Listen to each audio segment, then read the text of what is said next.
Hey guys, so today's race day and the first time I ever raced for actual big prize money. It's $3,000 if you win. Let's get geared up and get over to the starting area. ทีมงานภูเก็ตภูเก็ตนี่เจ้าของเรือโยนะได้ไหมครับนะครับ200,000ทั้งหมด5รุ่นเป็นเงินเรือโยอาจจะออกเป็นลำดับมาครับ Okay guys, so we are at the race starting line and there's a lot of riders. As we just saw all the bikes here lining up, I noticed that one of the bikes has number 235 on it. It means there's around 235 riders at least. That's gonna be really wild, and I'm so happy to start number 34. So that's only gonna be 33 riders in front of me in the beginning, so it's not gonna be too hectic. And then hopefully I can watch some of the good lines from the guys in front, because the top riders, they probably take the best lines, so I'll just look for the tire marks. That's a plus. It has been raining, which makes me a little bit worried, so I hope I can finish the race. That's the goal. The goal is to get through the prologue without being completely exhausted like yesterday, so think more, stop and think every section. And then another strategy is to drink water from a bottle before the race, and then keep all the 3 liters for the race, because yesterday I emptied this for the prologue, 3 liters, just waiting at the starting line. So let's go, wish me luck.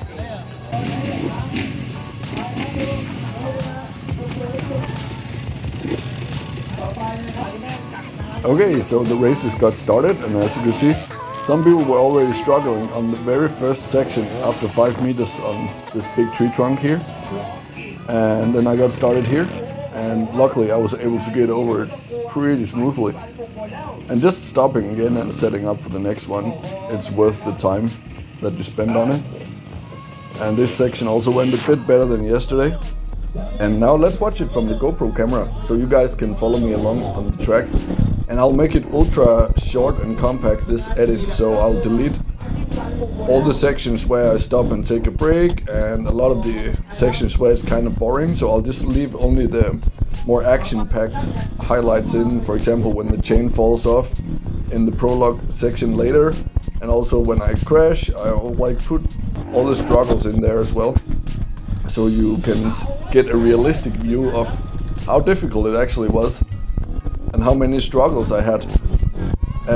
But also my camera ran out of battery about 1.5 hours into the race, and it was a 6-hour race for me, you know, so most of the race will not be in here, but there will still be plenty of action.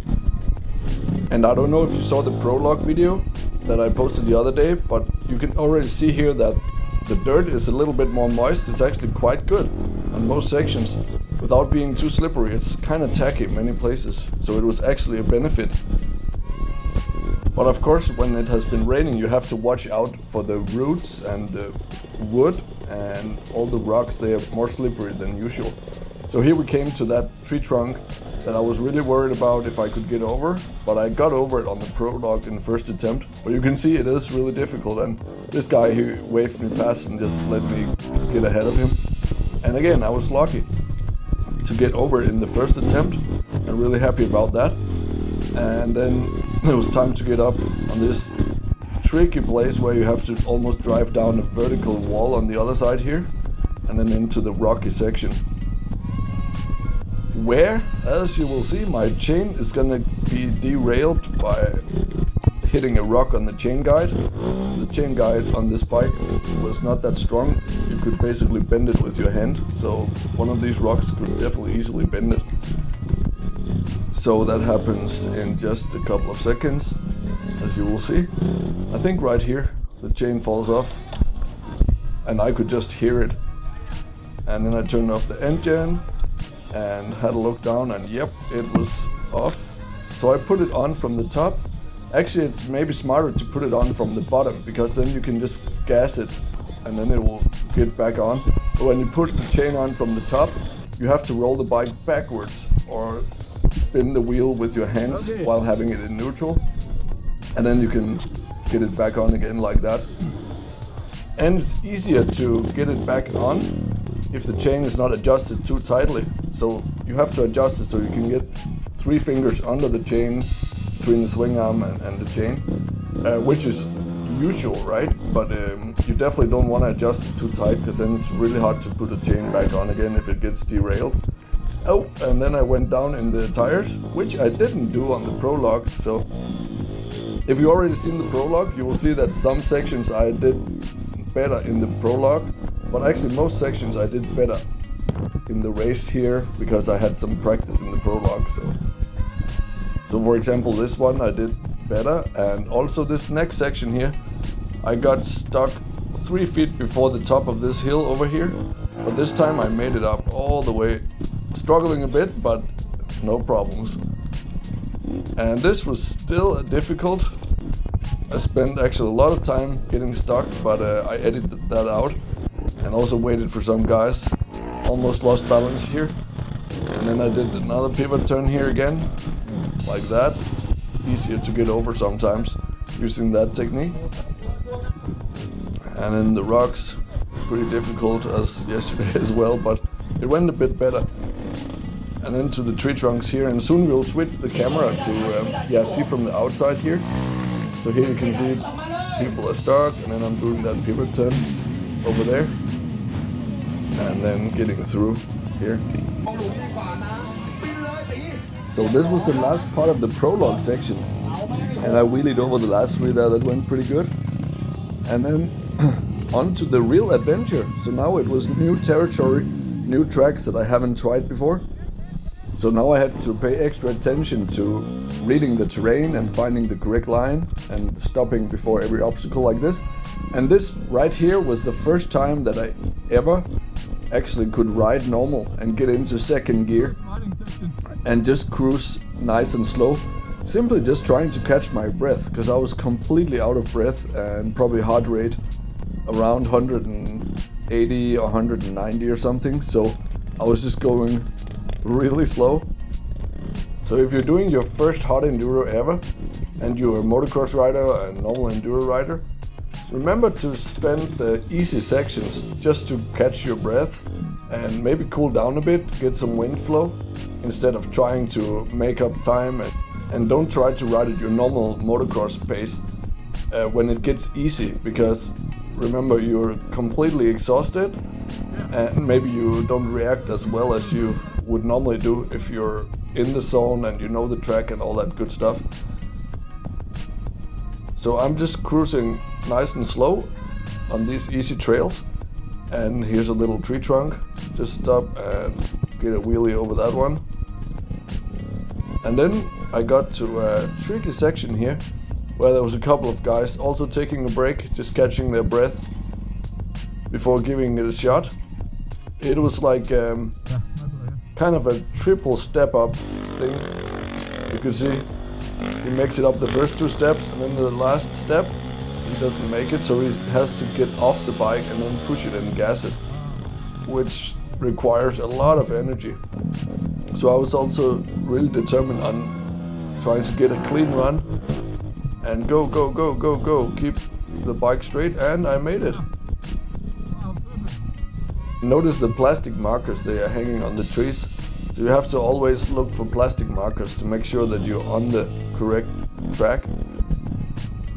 Also, of course, if you go out of the correct track, then you can get disqualified because the staff, the track officials, they're standing at every 100 or 200 meters and on all key sections, and they have walkie-talkies to report everything. So make sure that you stay within the correct track that is marked up with these plastic lines. And again here, I'm just taking a bit of time to just recover so I don't mess up this loose dirt section. Okay, and now we're getting into the quarry again, and later we will get into like really deep jungle and riding up waterfalls and crazy stuff. And these rocky sections here, they were really tricky. And in this case, I actually decided to step off the bike and walk next to the bike to get the bike over this high section where if you tip over, you're gonna fall really hard on the rocks. So sometimes it's better to step off the bike, which I'm doing right now, and then just ride it on the clutch and the brakes down like that. And then down to another easy section, which is so enjoyable. It's just like a sigh of relief every time there's an easy section. Also, it's so nice when there's just downhill sections like this, even though it's difficult. Downhills are just so much easier than uphills. And here's an uphill section with a loose dirt, but luckily there has been about 30 other riders already riding it, so there was already a good rut developed and good traction. I saw another video from a guy that was one of the first guys. I think he was actually the first guy to ride in front, and there was no ruts or anything on this section, and it just looked really difficult for him. Okay, and now I got up to my first checkpoint where they're making a dot on my sticker and then taking a picture and then taking notes and reporting on the walkie-talkie for each rider that's coming through. And then there was another easy section here, and then I got to a really tricky place where I actually went slightly the wrong way, as you will see. And before this next tricky section, so here's a little downhill, that's no big deal. But as you will see over here, when I get to the end over here, there's a section where I stepped off the bike for the first time and took, I think, about 3 minutes of break just to get my heart rate down and get some water and have a really good look at how the other guys, they ride the section. And that's another tip you can take away from this video is, if there's a place that you're worried about, see if you can wait until a good rider comes along and let him do it first, and you can learn from it. Whether he does it perfect or whether he makes mistakes, you will still learn from it and see what went wrong, and then you can make a plan for how you can do it better. So now he got on his bike and he went nice and slow through. So I was just trying to look at what line he took, and then it was my turn to give it a try in just a moment. You can see he was stuck a lot of the time, and so was I, because in these rocks, especially when you have to go through like a narrow place, you also have to check and make sure that nothing gets damaged when you're going through the narrow place. Like I was also looking down on my chain, making sure the chain was on and stuff like that. And then here I went the wrong way actually. I went up here to the left, as you will see in just a second, and almost crashed, almost went out of the track, and I had to do a pivot turn to get around the outside on the right side. Otherwise I would have to drive down a straight 2-meter drop off, which would not be a good idea. So instead, just did a pivot turn here, lifted the front with the clutch and the gas while leaning back, and then got back to the correct line. I can't believe I missed this. I didn't even see what the other guy did at this section. But anyways, here he was taking another break. And then I went through some easy trails, which was really enjoyable. Just relaxing, trying to get my heart rate down. And then after about 40 minutes into the race, I came to this difficult place here. And now we're just going to see some other guys try to get over the section first before you will see me. And there's another guy here on the KLX. He got stuck, just like most of the other guys. And this guy, he even lost his balance and flipped backwards. And another guy here struggling. And I actually just took a 3-minute break before I gave it a try, just to make sure my heart rate was down and I was not out of breath. And then I had a good run. Look, I made it over in one attempt. And then I headed up on a mountain to the other side and ended up in this complete carnage. It was like driving up a waterfall. Just parked my bike and took off my equipment. Okay, so right now I'm taking a break because there's complete carnage. Look here. People are just flipping their bikes and ghost riding the bikes. It's complete traffic jam. So look at this guy, for example. He probably also flipped his bike, ghost riding it up the hill, which was something I also did once, but luckily it didn't get damaged. So I made it up the mountain eventually after a lot of struggle, and then my GoPro ran out of battery.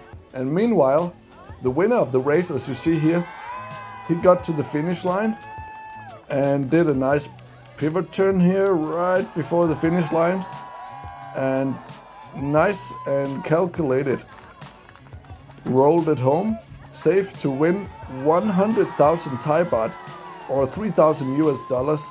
So big congratulations to this guy. And he was a really friendly guy. He actually came over and took a picture with me afterwards. I will show you in a second. But in fact, he actually ran out of gasoline and had to run back for a can of gasoline and fill up his bike, but he still made it home first. So here he is, me and the race winner. And I was just happy to get back to the finish area, even though it was overtime. The best way to explain it is, words cannot describe how difficult it was. It was the hardest thing I've ever done. It took me 6 hours to finish the race, which was over the time limit, because there were many sections where everybody got stuck on a one line and then had to wait for half an hour. So some sections, like one hill in some case, took an hour to complete because everybody was stuck. It was unbelievable. But I can't believe I finished the race. Already after 10 minutes, I was so exhausted that I couldn't hang on to the bike almost. But the strategy was just to try to take it one step at a time. So I cannot explain how much resilience and strength it takes to complete it. There were only three people in open class that finished the race within the 5-hour time limit. That explains how hard it was. So just finishing the race was a victory. See you on the next race. Probably not a hard enduro race.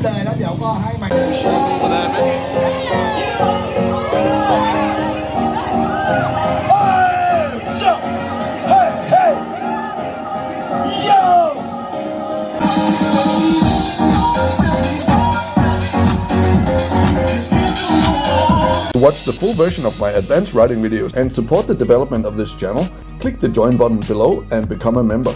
And thereby you will get access to exclusive videos where I go through the most advanced skill levels and also explaining things from a physics standpoint, because I have a background in science and thereby studying physics, so I'm able to explain actual riding technique and the mechanics of riding, also bike setup, in a way that you don't see on many other channels. Also, I share my own step-by-step methods on how I track my own progress and riding technique development. So if you're interested in that, consider becoming a member and clicking the join button. And if you like tropical island holidays, visit fitcamp5.com for my 2-time TripAdvisor award-winning training camp, where we train fitness and action sports together while learning to live a healthy lifestyle and, maybe most importantly, have fun at the same time.